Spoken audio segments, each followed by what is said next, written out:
Hey Vaughn, why don't you review some movies people like? Okay, Netflix just added Rambo 1 through 3. Correct titles being First Blood, Rambo First Blood Part 2, and Rambo 3. Screw Rambo 4, aka Rambo.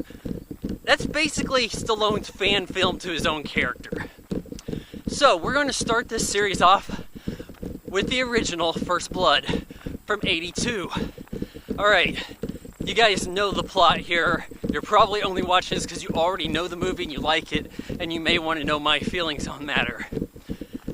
First Blood is the best in the series. This is a character-driven film. It brings up post-traumatic stress disorder before it's in vogue. And so for that reason, it remains timely. And I feel that's why you still see this one on TV. More about how the lack of the others are on TV in a bit. Anyhow, Sylvester Stallone is John Rambo. He's kind of a nonchalant, soft-spoken kind of guy.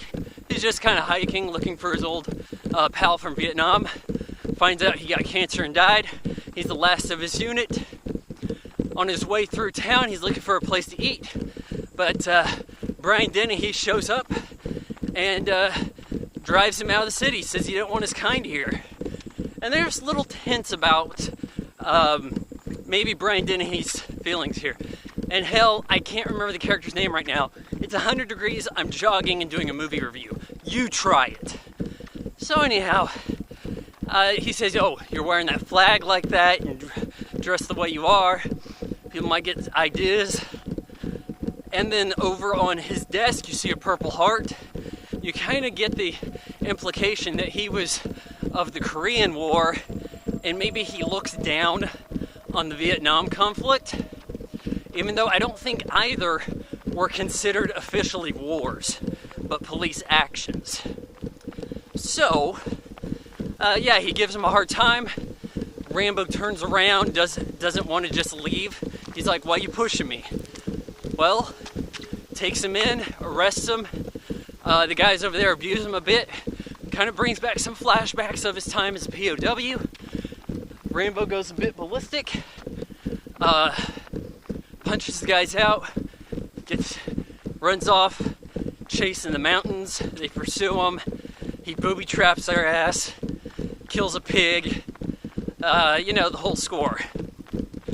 Colonel Troutman comes in. Richard Crenna, who I guess he on short notice was replacing Kirk Douglas.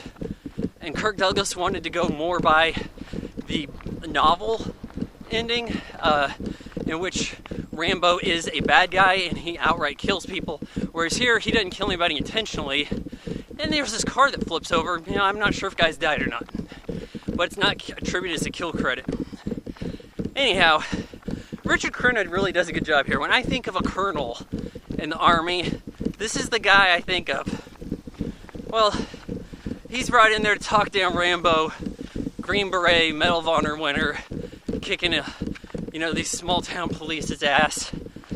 And there's talk that you're not sure if Troutman is on Rambo's side or not, and I never got that impression because I probably have watched Rambo 3 several times before I had seen this one.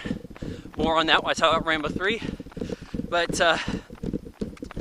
yeah, Rambo doesn't go down quietly. He says, they drew first blood, not me. They drew first blood.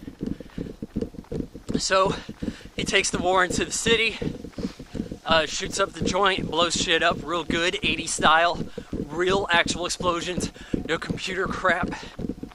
And, has it out with the sheriff, wounds him up pretty good, but gets surrounded. Troutman comes in, talks him down. And this is Stallone's best performance ever. I mean, the way he breaks down in the final scene is just awesome. And he's complaining about how he can't hold a job parking cars, how him and his friend were just walking through like Saigon and some kid tricked them and set up a improvised explosive box on him, blew his buddy apart. I mean, the stuff going on in this movie is pretty deep.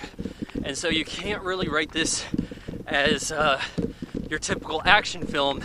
even though the Rambo franchise is looked at as an action film franchise. First Blood, there's really not a lot to complain about, and I think you guys like this movie too. I give First Blood, or as it's listed on Netflix, Rambo First Blood, 3.5 out of 4 stars.